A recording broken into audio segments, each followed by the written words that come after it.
Good evening everyone. আমি সোমনাথ পান্ডে এবং future গাইডার YouTube চ্যানেলে আপনাদের সকলকে স্বাগত জানাই। থাম্বনেলে আপনারা ঠিকই দেখেছেন যে পশ্চিমবঙ্গের মধ্যে সব থেকে লো ফিসে যে 4টা কলেজ আছে, সেই 4টা কলেজ কি কি এবং তাদের সিট সংখ্যা কত, ফি স্ট্রাকচার কিরকম, কাট অফ কিরকম যেতে পারে এবারে, এই সমস্ত বিষয় নিয়ে আজকে আলোচনা করবো।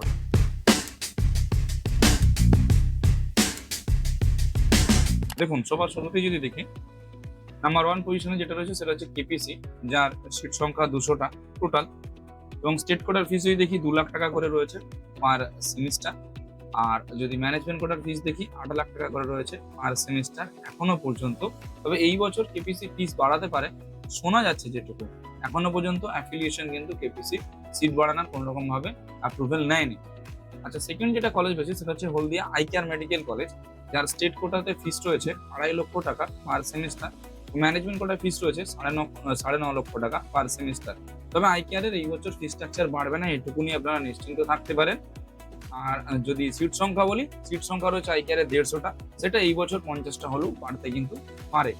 আচ্ছা, এরপরে নাম্বার 3তে যে কলেজটা রয়েছে সেটা হচ্ছে জেএমএন মেডিকেল কলেজ, নতুন কলেজ 2023 সালে খুলেছে। এখনো পর্যন্ত হয়তো কলেজের হসপিটাল অতটা পরিমাণে এস্টাবলিশ হয়নি।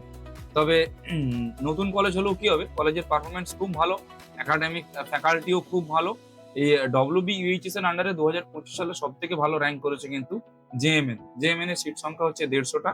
এবং যদি স্টেট কোটার ফিস বলি 2.5 লক্ষ টাকা করে পার সেমিস্টার ফিস রয়েছে।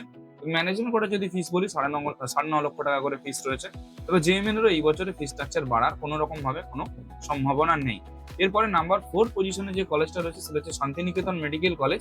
এর ফি স্ট্রাকচারও রয়েছে 2.5 লক্ষ টাকা পার সেমিস্টার স্টেট কোটাতে। ম্যানেজমেন্ট কোটা রয়েছে 9.5 লক্ষ টাকা পার সেমিস্টার। সিট সংখ্যা যদি কলেজের বলি সেটা হচ্ছে 150টা সিট সংখ্যা রয়েছে।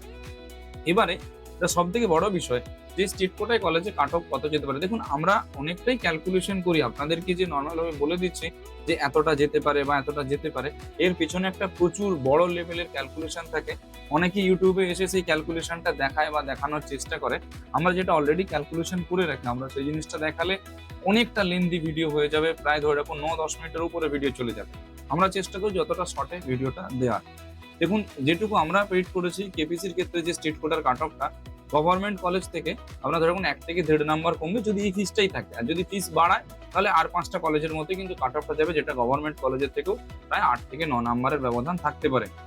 আচ্ছা, এইবারে আসি বাদবাকি যে 3টে কলেজ রয়েছে, এই 3টে কলেজের ফি স্ট্রাকচার প্রায় সেম এবং কলেজের এস্টাবলিশ ইয়ারটা হয়তো একটু চেঞ্জ রয়েছে। শান্তিনিকেতনের সঙ্গে জেএমএন এর আই কেয়ারটা অনেক পুরনো কলেজ।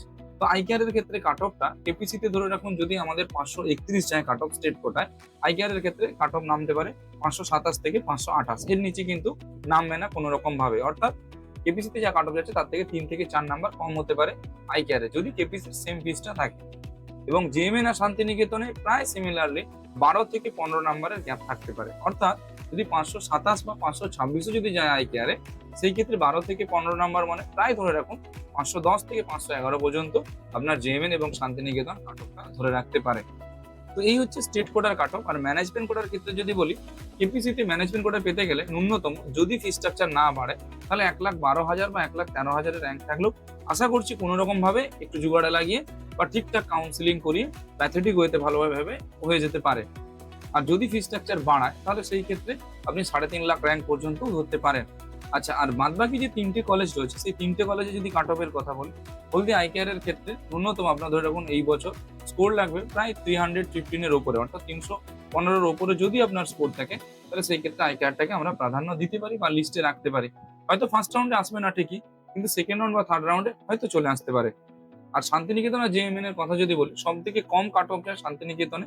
একবার যদি লাস্টের কোনো স্কোরেও দেখি তাও শান্তিনিকেতনে চলে আসবে। তার কারণটা কি? কারণ শান্তিনিকেতনে অনেক হিডেন চার্জেসও থাকে এবং অনেক সময় অনেক রকম ভাবে স্টুডেন্টদের অনেক ফল্টও ওরা খুঁজে বের করে, যেটার কারণে অনেক স্টুডেন্টরা শান্তিনিকেতনটাকে পছন্দ করতে চায় না। জেএমএন এর যদি কথা বলি, দেখুন জেএমএনটা নতুন কলেজ বলে অনেকে প্রেফারেন্স লিস্টে রাখে না বা রাখতে চায় না, যে 85 দিয়ে সেই কেন এখানে পড়াবো, আমরা চাইলে বাইরে থেকেও পড়াতে পারি, তো বাইরে দিয়েই পড়াবো। তবে আমি আপনাদের উদ্দেশ্যে বলি, যদি জেএমএনটা আপনারা চুজ করেন আপনাদের বাড়ির কাছের কলেজ সব থেকে ভালো হবে। যদি আপনার বাজেট নিতান্তই একদম কম থাকে, যে আমি এর থেকে বেশি পড়াশোনার পিছনে খরচ করতে পারবো না, তাহলে সেই ক্ষেত্রে আপনারা বাইরের আরো অনেক কলেজ রয়েছে সেগুলো সিলেকশনে মানে আপনার প্রেফারেন্স লিস্টে রাখতে পারেন, যদি আপনার স্কোর ভালো থেকে থাকে। যদি স্কোর ধরে রাখুন বিলো আপনার 350 থাকে, অর্থাৎ 350 নিচে যদি থাকে, তাহলে সেই ক্ষেত্রে আপনাকে ভাবতে হবে আপনার কলেজ আর কি কি আপনার লিস্টে রয়েছে। সবার আগে যেটা করবেন সেটা হচ্ছে অল ওভার ইন্ডিয়াতে যতগুলো ওপেন স্টেট রয়েছে এবং ডিমড ইউনিভার্সিটি রয়েছে, সবকটা স্টেট এবং ডিমড ইউনিভার্সিটি কলেজের লিস্ট আগে আপনি আপনার বের করুন কোন কোন কলেজ আসছে। তারপরে আপনি কলেজ সিলেকশন করুন। এবং যদি মনে করেন একটু ট্রিকি ঘটছে বা একটু প্রবলেম হচ্ছে, আপনারা সরাসরি আমাদের সঙ্গে জুড়তে পারেন। আমরা রয়েছি সব রকম দিক থেকে আপনাদের হেল্প এবং সাপোর্ট এবং গাইডেন্স প্রোভাইড করবো বলে। Thank you.